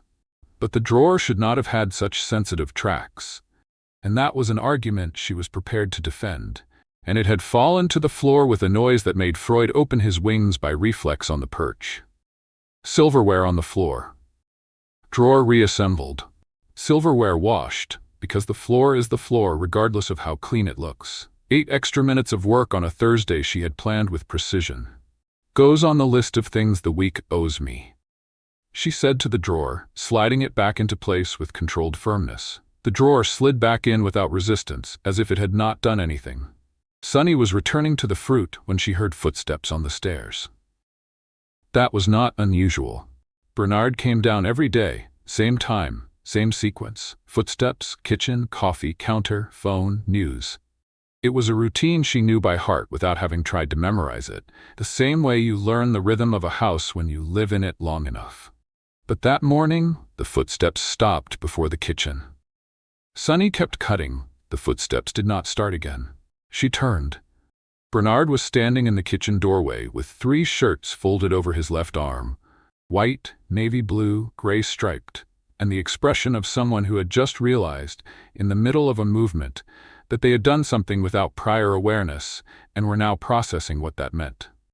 He looked at Sunny. Sunny looked at him. They both looked at the shirts. 3 seconds of silence that contained more than most conversations. Sunny put the knife on the cutting board. wiped her hands on the apron, turned fully to face him with the expression of someone who had just received a responsibility that was not discussed in any contract, but that was clearly being delegated at that moment. He extended his arm slightly with the 3 shirts, which was the closest thing to a question that Bernard Bennett could manage without using words. Sunny analyzed the 3 with the seriousness of someone who understands that the decision carries real weight. The white was safe. The navy blue was strong, but could be heavy depending on the room. The gray striped was interesting, the kind of shirt that says the person has enough confidence not to need a solid color for an important presentation. "This one," she said, touching the gray striped one. Bernard looked at the shirt, looked at her. He took the striped one, put the other 2 back on his arm without commenting. He turned to the coffee maker, poured his coffee, picked up his phone from the counter and went back upstairs to finish getting ready, all in one fluid sequence, as if the 3-second wordless conversation were an established part of the routine. Sunny stood looking at the empty space of the kitchen doorway for a moment. Then she went back to the fruit. Freud, on the perch, had watched everything with the attention of a documentary filmmaker recording animal behavior in the field. Bernard left at 8:40 with the gray striped shirt, the dark jacket, and the keys from the right hook retrieved with precision. Before closing the door, he stopped for half a second. He did not turn around. He did not say anything. He closed the door. Sunny heard the car leaving and stood a moment longer in the kitchen with the cup of coffee she had poured herself that was slowly cooling because she had forgotten to drink it. "Freud," she said to the perch. "This one," Freud answered with her exact tone. That specific cadence of a creative director arriving at a conclusion, firm, no room for negotiation. Sunny looked at the parrot. "You were paying attention." "This one," Freud confirmed. What followed was one of the most productive afternoons the mansion had seen in weeks. Partly because Sunny had a real list of tasks, and partly because Freud had discovered a new repertoire and was determined to explore it in every available application. Sunny went to get the cleaning product from the closet. "This one," Freud said from the hallway perch. She grabbed the bucket. "This one?" She switched to the smaller bucket. "This one?" she said, turning to the parrot with the bucket in her hand. "One word. Just one word. How do you do that?" Freud tilted his head. "This one," he said, pointing his beak in the direction of the smaller bucket with a conviction that suggested he had a firm opinion on cleaning equipment. Sunny looked at the smaller bucket, looked at the larger one. She kept the smaller one. She did not comment. Bernard came back at 6:15. He walked in, put his keys away, took off his jacket. Sunny was in the kitchen finishing dinner. She had started cooking for both of them, without that ever having been formally established as part of her responsibilities. The same way the glass of water had not been formally established, the same way the shirts had not been formally established, the same way several things in that mansion had simply started happening without an alignment meeting or a contract clause. Bernard stopped in the kitchen doorway. The same spot as that morning, with the difference that now there were no shirts on his arm and his expression was different. Lighter. The kind of lightness that appears when something that needed to go well went well, and you did not know how much you had been carrying until you could put it down. "The presentation went well," he said. It was not a report. It was his version of thank you. Sunny did not look up from the pot. "The striped one was the right choice," she said. "It was not I told you so. It was her version of you are welcome." Freud, on the kitchen perch, opened his beak. They both looked at him at the same time. "This one," he said with a solemnity the situation absolutely did not call for, but that he offered anyway. Bernard looked at the parrot with the expression of someone arriving at a conclusion about the scope of the problem. "Has he been like that all day?" he asked Sunny. "He offered an opinion on the cleaning bucket," she said. "This one," Freud confirmed, without being asked. Bernard looked at the parrot for a moment. Then he went to get water, without picking up any unnecessary objects along the way, with the specific awareness of someone who has learned that any gesture may be commented on. He picked up the glass. "This one," Freud said. Bernard put the glass back. He stood in front of the cabinet for 3 seconds, He picked up the glass again with the resolve of someone who is not going to let a parrot win this one. "This one," Freud said, with approval. Sunny had her face turned toward the pot, but her shoulders were moving in a way that completely gave away that she was laughing without making any sound. Dinner happened the way dinners had started happening. The two of them at the kitchen counter, not at the dining room table, which was too large for two people without the distance becoming a statement, with a conversation that started somewhere practical and ended somewhere else without either of them tracing the way back. That evening, Bernard stayed a moment longer than usual before going up to the office. He was washing his own cup at the sink, a habit Sunny had noticed in the second week, and that said something about who he was before any other piece of information when he stopped. He stood with his hands at the sink for a second. Sunny was putting the leftovers in the refrigerator and did not see his expression at that moment. The narrator did, and it was the expression of someone who had arrived at a conclusion they had not been looking for and did not yet know what to do with it. He had come downstairs with the shirts automatically, without thinking, without deciding. He had simply picked up the shirts and come down, because that was what one did when there was an important presentation and there was someone in the kitchen. Because the ritual had existed since before Catherine, since Rosa, since his grandmother, a thread running through his life connecting important mornings with the presence of someone he trusted. And it had not felt strange. It had felt natural. Like the glass of water, like dinner, like Freud on her shoulder and not on his, which he had noticed on the first day and kept noticing every day without commenting. Bernard dried his hands on the dish towel. "Good night," he said. "Good night," Sunny said from inside the refrigerator. He went upstairs. The office light came on. The glass of water appeared at the office door at 11:30, as always.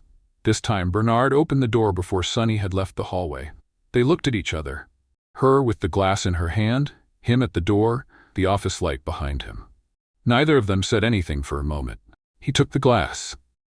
"Thank you," he said. "You are welcome," she said. She went to her room. He closed the door. That night, Sunny lay looking at the ceiling with the ocean making noise outside, and a thought that had started small and was growing in a way she had not authorized. He did not need a housekeeper. The mansion had been impeccable with Rosa. It had probably been impeccable before Rosa. Bernard Bennett was the kind of person who would have found a system, would have kept everything running, would have managed everything with the same methodology he applied to any other problem. It was not the mansion that needed someone. It was. Sunny turned onto her side. She looked at the ocean through the window. She did not finish the thought. Freud, on the hallway perch, stayed quiet in the dark. Some conclusions need to be reached at the right pace, and Freud, in all his green-feathered wisdom, knew exactly when to hurry things along and when to let time do its work. That was clearly a night to let time do its work. Sunny never knew what was said in the Friday morning phone call. She did not try to find out. But the entire mansion changed temperature after it, in a subtle way, the kind you cannot point to in any specific room, but that is everywhere at once. Like when the wind changes direction before rain, and the air feels different without a single drop having fallen yet. Freud knew. Freud had been quiet since Friday, and Freud's silence was always the most reliable sign that something was about to happen. The call had come in at 9:40 in the morning, while Sunny was on the second floor changing the bed linens in the guest room, a room that nobody used but that she kept impeccable on principle. Because a well-kept house is a well-kept house regardless of audience. She heard Bernard's phone ring in the office. She heard the door close. She did not hear anything else, because the mansion had walls that did their job. She came downstairs with the laundry basket, passed through the living room, noticed that Freud was on the perch with his feathers slightly ruffled. Not much, just enough for someone who knew the parrot to notice he was on alert. And went to the utility room without commenting. Bernard came down 40 minutes later with the organized expression of someone who had worked to compose their face and had succeeded 90% of the way. The remaining 10% was a small tension in his jaw that Sunny noticed and filed away without touching. "I am going to need to cancel the afternoon calls," he said in the general direction of the kitchen. "I will let Marcus know," Sunny said. He stopped, looked at her. "You have Marcus's contact?" "He called 3 times in the first week asking about the schedule," she said. "I saved the number. It is more practical." Bernard stayed for a moment with the expression of someone discovering that their own house runs in ways they had not fully mapped. "Thank you," he said. He went to the office. The door closed again. Freud's feathers stayed ruffled. The morning passed with the usual work, and with Freud on the perch making comments that Sunny had decided on principle to ignore. Catherine arrived at 3 in the afternoon on a Saturday, with the Malibu sky too blue to hold what was about to happen in the living room of that mansion. Sunny opened the door because she was passing through the hallway when the doorbell rang, and she opened it because a ringing doorbell is an open door, which was a simple and functional logic that had not accounted for the specific possibility of who would be on the other side. The woman at the door was in her early 30s, dressed with that simplicity that is expensive and only works when you know exactly what you are doing. Tailored trousers, a sand-colored silk blouse, dark hair pinned up with the effortlessness of something that looks casual and is not. She carried a small handbag and had the manner of someone who knows the space they are about to occupy. She looked at Sunny with a perfect smile. The smile did not reach her eyes. "Hello," she said, with the voice of someone being polite by choice and not by necessity. "I am Catherine. Is Bernard home?" Sunny processed the name in real time, the same name Freud had said in the hallway weeks earlier, the same strange intonation, the same weight the word had carried ever since. "He is," Sunny said, with the professional neutrality the situation called for. "Please come in. I will let him know you are here." Catherine walked in. And it was the way she walked in that said everything without needing words. Not like a visitor, not like someone discovering a new space. She walked in the way someone returns to a place they know by heart, looking at the rooms with the recognition of someone who had already opened those drawers, who had already sat on that sofa, who knows that the living room light switch is 2 centimeters higher than feels intuitive and had hit their hand on it more than once. Freud, on the living room perch, turned his head toward Catherine with the slowness of someone making an identification. Catherine looked at the parrot. The parrot looked at Catherine. Neither of them said anything for a moment. Sunny went to let Bernard know. He came down 2 minutes later, enough time for Sunny to return to the kitchen and be occupied with something that needed no attention, but kept her back to the living room, which was the professional and appropriate place to be in that situation. She heard voices in the living room. Not words. Voices. Bernard's flat tone. Catherine's controlled tone. The kind of conversation that happens between people who have already said the hard things and are now in the layer beneath, where the words are neutral but the air is not. Freud was quiet. For 10 minutes, Freud was completely quiet, which was as unusual as it would be for a clock to stop running. Technically possible, but rare enough to be noticed. Sunny was reorganizing the spice cabinet for the 2nd time that month, but the spices were never in the right order, and that was an objective fact. When she heard Catherine say, in the living room, with a clarity that crossed the distance, "I just needed to see if you were all right." And it was at that moment that Freud opened the file. It was not gradual. It was not a build-up. It was direct. The voice coming from the perch with a sharpness that had nothing to do with imitation and everything to do with memory. "You were never really present." Silence in the living room. "You chose the company." Sunny stopped with the cumin jar in her hand. "I needed you and you were in Tokyo." The voice was a woman's voice, not Freud's voice imitating, but Freud reproducing, with the unsettling fidelity of a recorder that has no opinion about what it is playing back, but also has no filter about when to play it back. Catherine went completely still. Bernard closed his eyes for a second. Freud did not stop. "Do you know what it is like to wait for someone who never really arrives?" The room filled with that silence that has texture, the kind you could almost touch if you reached out your hand. Catherine got up from the sofa with a composure that visibly cost her more than she was willing to show. Movements calibrated, posture maintained, the smile that did not reach her eyes now simply absent because there was no longer any reason for it. "Freud," she said, with the voice of someone trying to close a subject gracefully. "It is over now. You chose the company," Freud repeated, with a tone that this time had something different. Not accusation, just statement, which was in some ways worse. Catherine ignored Freud. Freud did not accept being ignored. Catherine looked the other way. Freud adjusted his direction. Catherine said to Bernard, with the tone of an adult conversation she was clearly trying to reestablish, "Was he always like this?" "Always," Bernard said, with the voice of someone managing multiple situations at once and not fully succeeding at any of them. "You chose the company," Freud said to Catherine directly, with an aim that was not random. Sunny appeared in the living room doorway at that moment. Not intentionally, she was going to get something from the hallway, and she stopped when she processed what was happening in the living room. The three humans. The parrot. The atmosphere of something that had started before she arrived and had not finished. She took a step back. It was too late. Catherine turned and saw Sunny in the doorway, saw the apron, the cumin jar she was still holding without realizing it, the posture of someone who had arrived without meaning to and who would very much like to be anywhere else. The smile that did not reach her eyes came back for a second. "The housekeeper," she said, not to Sunny, to the general environment. "The Stafford agency. Sunny Calloway." Sunny said, with the neutrality of someone who is not going to let someone else's tone determine their own. Catherine nodded slightly, as if the information had confirmed something she already knew. It was at that moment that Freud left the perch. He flew across the room, over Catherine, who ducked by reflex, over Bernard's head, who did not duck because he knew the parrot's flight path by heart, and landed on Sunny's shoulder with the solemnity of an official declaration. He stayed there, not on Bernard's shoulder, on hers. Bernard looked at Freud on Sunny's shoulder, and for the first time through controlled expressions and composed faces, Bernard Bennett did not know what expression to make. Catherine saw that look.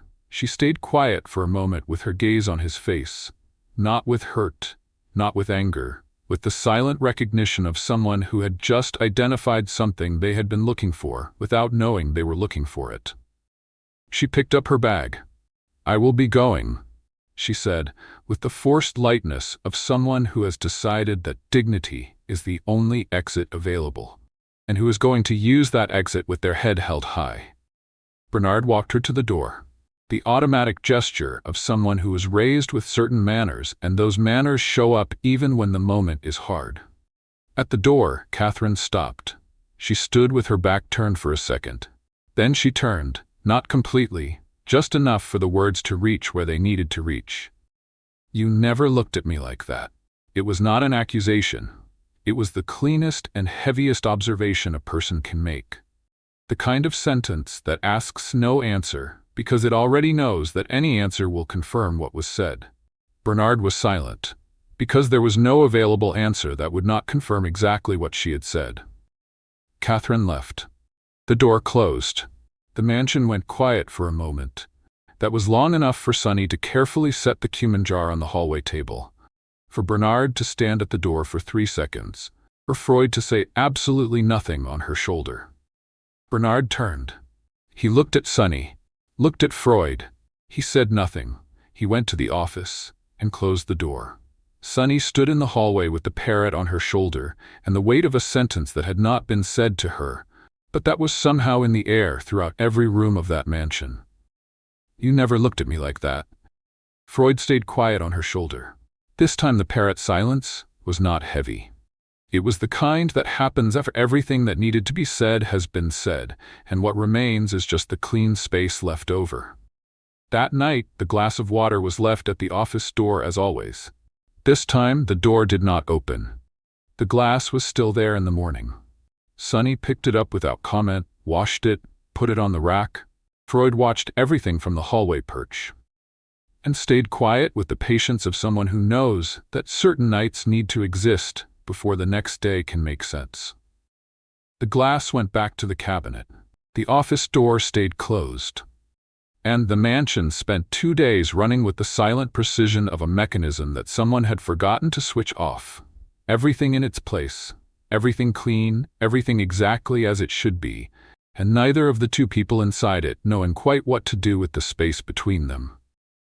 It was on the third day that Sunny went upstairs to her room, opened the closet, and stood looking at the sunflower suitcase for a time that was too long to be accidental. She did not make the decision all at once. It arrived in parts.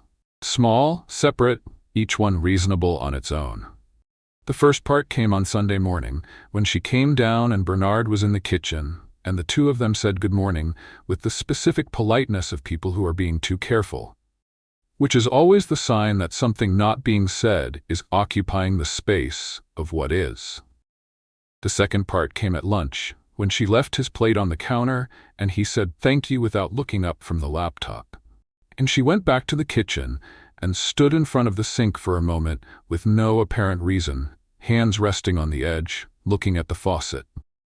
The third part came in the afternoon, when she passed through the living room and saw Freud on the perch, and the parrot looked at her with that expression of someone who knows everything and is waiting for you to arrive at the conclusion on your own.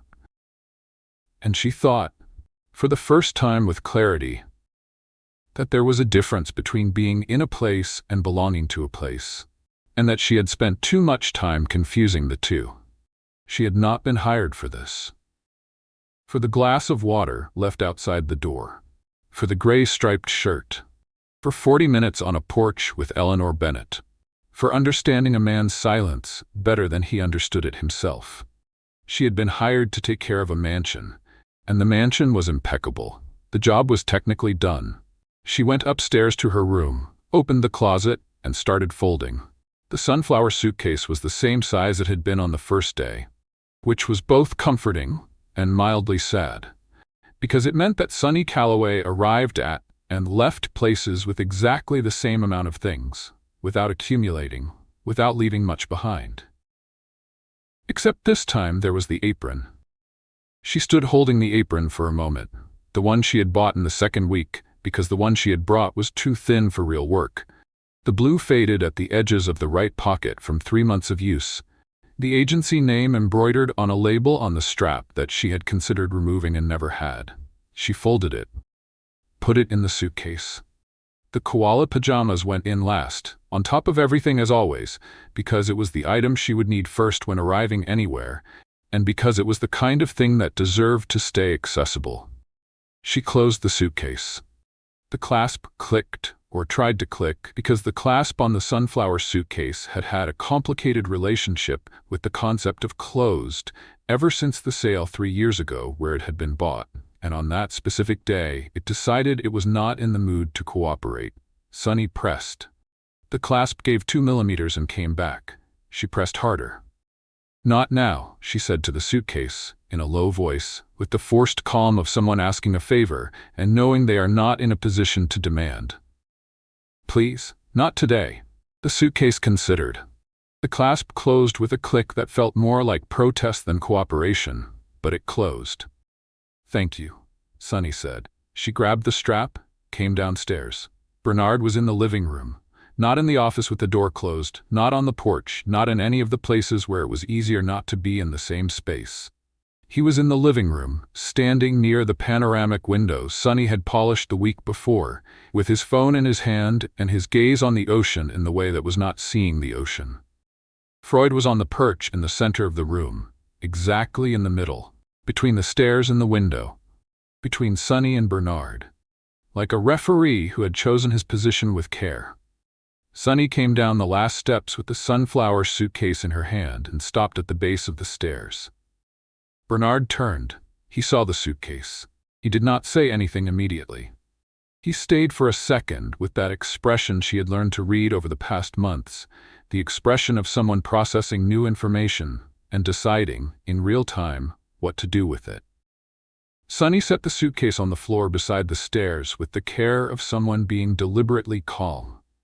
"It was a pleasure," she said, and the voice came out with the composure she had mentally rehearsed twice on the way down. "The mansion is beautiful. You will find someone wonderful through the agency. Rosa will be happy to come back to a place so well taken care of." Bernard said nothing. Freud looked at Sunny, looked at Bernard, looked at Sunny again.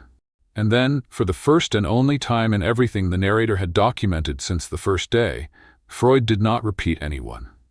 It was not Sunny's voice.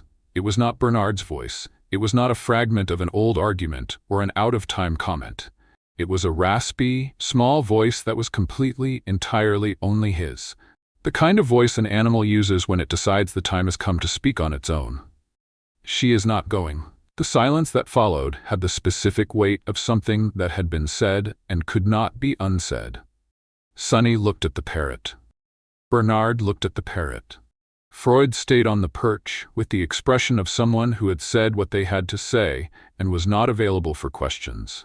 It was at that moment that the sunflower suitcase, with the impeccable timing of an object that had been waiting for the right scene to participate in, opened. The clasp that had cooperated reluctantly upstairs had decided, on the floor of the Malibu mansion's living room, that it had made enough effort for one day. The suitcase opened. The koala pajamas came out. They fell on the hardwood floor between Sunny and Bernard, with the lightness of flannel that has no awareness of the weight of the moment it had just interrupted. The three of them looked at the pajamas. The pajamas were on the floor with the hat-wearing koalas facing upward, looking at the ceiling, completely unaware of the situation. It is impossible to maintain a scene of dramatic tension with koala pajamas on the floor between two people. It is an unwritten law of the universe that Sunny discovered at that moment, and that Bernard, judging by the line of his mouth that shifted for a fraction of a second, was also discovering. Bernard bent down. He picked up the pajamas. He folded them. He did not toss them onto her arm, did not hand them over in a hurry. He folded them. With the two slow, careful movements of someone paying attention to what they are doing, someone placing attention on a small object, because it is the available way of placing attention on something larger that words have not reached yet.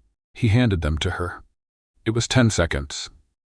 10 seconds that had no words, and that for precisely that reason had more content than anything the two of them had said in the past few days. Sunny stood looking at the folded pajamas in her own hands. She looked at his hands that had folded them. At the perch where Freud had gone back to being quiet with his usual patience. At the polished window where the ocean was outside being enormous and blue and completely indifferent to what was happening in the living room, which at that moment was simultaneously frustrating and comforting. "You should have told me who you were," she said. The voice came out small. It was not an accusation. It was the honest version of something she had been carrying since the morning of the koala pajamas and the spilled coffee, since the full inventory revealed by Freud, since the printed underwear and the surfboard and the little old man who did not exist. Bernard was quiet for a moment. "You should have asked," he said. It was not a defense. It was his honest version, equally valid, equally true, equally part of the same problem they had both built together without agreeing to. Sunny looked at him. He looked at her. They were both right. That was exactly the problem. There was no clean guilty party, no version where one of them had been wrong and the other right. There were two people who had arrived at the same place by opposite paths and who had stayed on their own sides without crossing the distance in the middle. "I spent 3 months feeling sorry for a man who does not exist," Sunny said, and there was something funny about that. In the way that hurts and makes you laugh at the same time, in the way that only true things can. The Bernard built in my head was a widower, had back problems, played video games as a retirement hobby, and had an admirable young spirit in his choice of undergarments. The corner of Bernard's mouth moved. "The back," he said. "The weight room," she said. "I thought it was physical therapy. It is 45 kilograms per set." "I did not know that, Bernard." Freud opened his wings and closed them with that snap that was his version of applause. Sunny looked at the folded pajamas in her hands, looked at the open suitcase on the floor, looked at the perch where Freud was sitting with the patience of a retired executive who had said she is not going and was waiting for the humans to arrive at the conclusion on their own. "The real man," she said more slowly, "is more complicated." Bernard stayed quiet, waiting. "And more interesting," she said, "than the one I invented." The mansion went quiet for a moment. Not the silence of the previous 2 days, not that silence of a mechanism running with no one inside it. It was the silence of after, the kind that exists when something that had been stuck finds the right fit and the pressure releases. The koala pajamas have been here longer than any plan I have ever made, Sunny said, looking at the flannel in her hands. I know, Bernard said. Is that a problem or not? He looked at her for a moment with that expression that she had finally, after months of learning to read that man's silences, been able to identify completely. It was not processing. It was a decision. It is not, he said. Freud tilted his head and stayed quiet with the specific satisfaction of a referee who had followed the match from beginning to end and who had known, since the very first day a housekeeper stumbled through the entrance with a sunflower suitcase, how it was going to end. The sunflower suitcase stayed on the living room floor for a time that neither of them measured. Not because they forgot it, because neither of them moved to do anything with it. And sometimes the best indication that a decision has been made is exactly that. What stops being urgent? It was Bernard who spoke first, not as the chief executive, not as the version of himself he had learned over years, and a relationship that ended with a sentence at the door, to present to the world as a substitute for the rest. It was with the voice from before that, more direct, simpler, the kind that comes out when someone decides that the cost of keeping it in is greater than the cost of letting it go. The mansion was empty, he said. It was not the beginning of a speech. It was the beginning of something true. I would come back, and Freud would be on the perch, and the lights would be off, and it was technically a house, but it was not a place where anyone was really there. Sunny stayed quiet, the pajamas still in her hands, listening with the attention of someone who understands that this kind of speaking needs space to exist without interruption. I spent 93 days away, he continued, and at no point did I think about coming back. I thought about finishing the work, thought about the next meetings, thought about Tokyo and Seoul. I did not think about Malibu. He paused. On the first morning after you arrived, I came down thinking about coffee before I thought about meetings. He said this to the ocean, not to her, which was the way Bernard Bennett said the things that truly mattered. I did not notice it at the time. I noticed it later, and I kept thinking about what had changed. Sunny looked at him. Freud never went to anyone's shoulder except Rosa's, Bernard said. In 12 years, he goes to the perch, goes to the window, goes wherever he wants to go. But on someone's shoulder, it had always been only Rosa. Sunny looked at the perch where Freud was sitting, with that expression of a retired executive who was not going to confirm or deny anything, but who had clearly planned this from the beginning. So on the first day when he went to your shoulder, Bernard finally turned to her. I noticed. I did not know what to do with that, but I noticed. The room went quiet for a moment. Then Sunny said, with that uncalibrated honesty that was completely unmistakably hers, I spent 3 whole months feeling sorry for a man who did not exist. Bernard opened his mouth. The little old man, she continued before he could speak, was considerably more likable than you were in the first few days, just for the record. He was a widower, had back problems, played video games like a retired person, and I was prepared to bake him a lemon cake every single week. I like lemon cake, Bernard said. I know you like it, Freud told me. That is the central problem of everything. Freud opened his wings with the usual snap. The real man, Sunny said, returning to a normal conversational volume with the abrupt transition that was characteristic of her, is more complicated. He works until midnight, does not eat properly when his head is in a meeting, has an ex who left and a mother who calls every Saturday without warning, and a parrot who holds grudges by proxy. I do not hold grudges, Freud said, with the exact tone of someone who holds grudges. They both looked at the parrot. Freud cleaned his wing with total indifference. The real man, Sunny repeated more slowly, is more interesting than the one I invented. And I invented quite an interesting man, so that is relevant information. Bernard looked at her for a moment. Then he said with the simplicity of someone who had reached the end of a long road and was recognizing the place where they had stopped. Stay. It was not a formal request. There was no clause, no contract, no page 3 with a competitive salary and housing included. It was one word, said with the specific weight of someone who does not use words carelessly, and who for that very reason, when they do, those words arrive with twice the weight.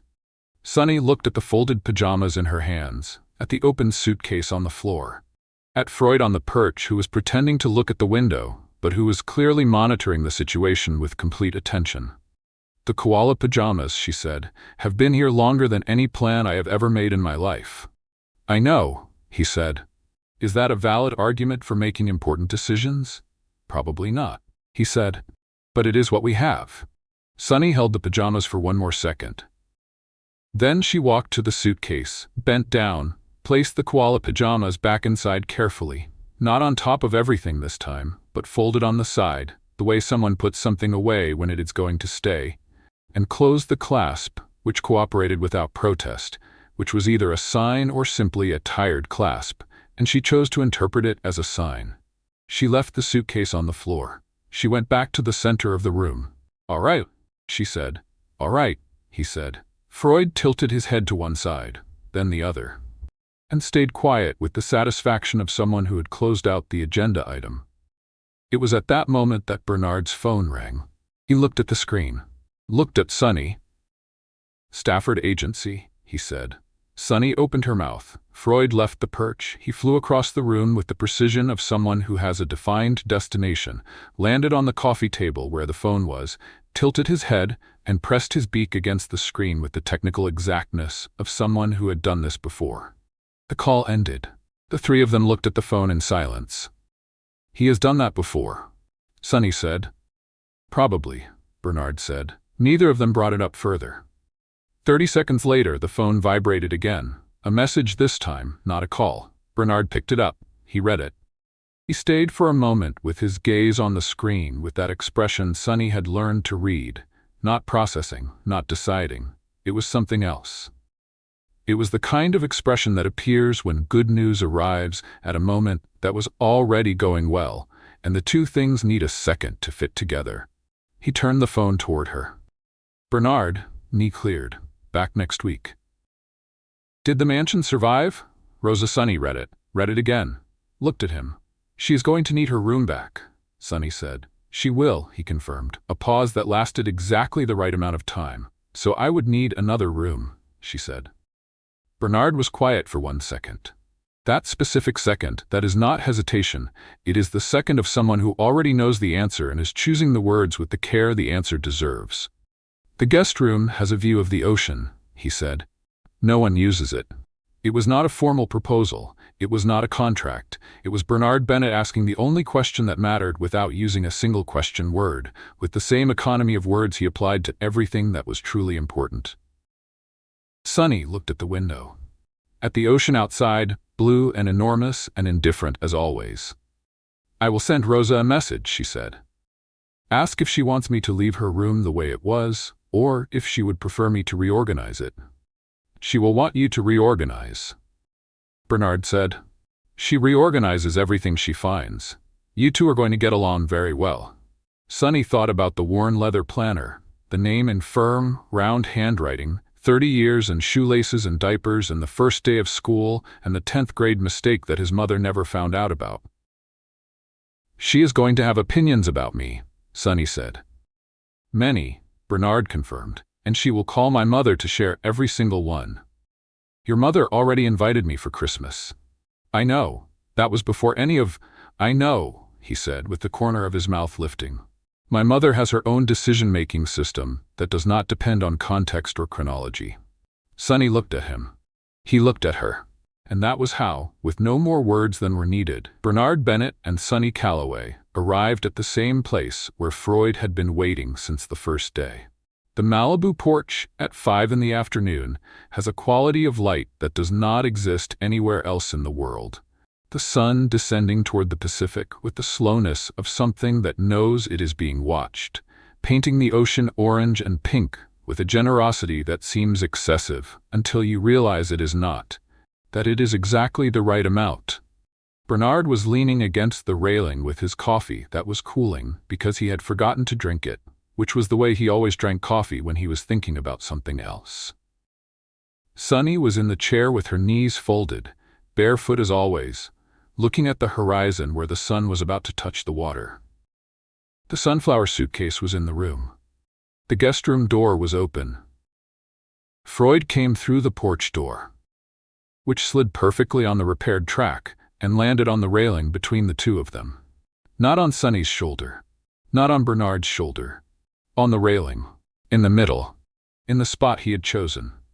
He looked at the ocean with the solemnity of a retired executive who had just closed the last meeting of the day and was contemplating a job well done. The sun descended 1 more centimeter. Freud stayed quiet for a long moment. That silence of his that was sometimes the heaviest thing on the porch, and that this time was simply the silence of someone who is exactly where they want to be. Then he said, with that raspy little voice that was completely, entirely only his, "Everything is all right." Sunny went still for a second. It was the same sentence, the same voice, the same cadence of words she had heard on the first night alone in the room that was too large, in a good bed for the first time in months, smiling for no reason she understood at the ceiling of a mansion she did not know. She understood now where it had come from. And she understood also that Freud had known since that first night, before the shirts, before the spilled coffee, before the koala pajamas and Catherine and the glass of water at the office door, that those 2 words were going to be true. It had only taken the right amount of time to get there. Bernard looked at the parrot, looked at Sunny. Sunny looked at Freud. At the ocean. At Bernard. She said nothing. She did not need to. The sun touched the Pacific with the calm that only a late Malibu afternoon knows. The porch was quiet, the ocean glimmered in golden tones, and the wind moved Sunny's hair slowly as she watched the horizon. Freud was on the railing between the two of them, still, as if he knew that some stories end better when no one says anything more. Bernard rested his elbow on the railing and finally drank his coffee, which had already gone cold. Sunny smiled. Because sometimes all life needs to do is put 2 people in the right place, at the right time, even if it takes them a little while to notice. Freud tilted his head and said, in the same raspy voice she had heard on that first night, "Everything is all right." The sun disappeared into the ocean, and for the first time that enormous house no longer felt empty. Sometimes destiny does not arrive making noise. It arrives disguised as a mistake, a misunderstanding, or even a parrot who talks too much. Sunny taught us that we do not always understand people right away, that the small gestures of everyday life can build something bigger than any plan, and that sometimes the place where you least expected to stay ends up being exactly where you belong. If you've ever been through something like this, remember, life has a curious way of putting the right people in your path, even when everything begins with one enormous misunderstanding. The end.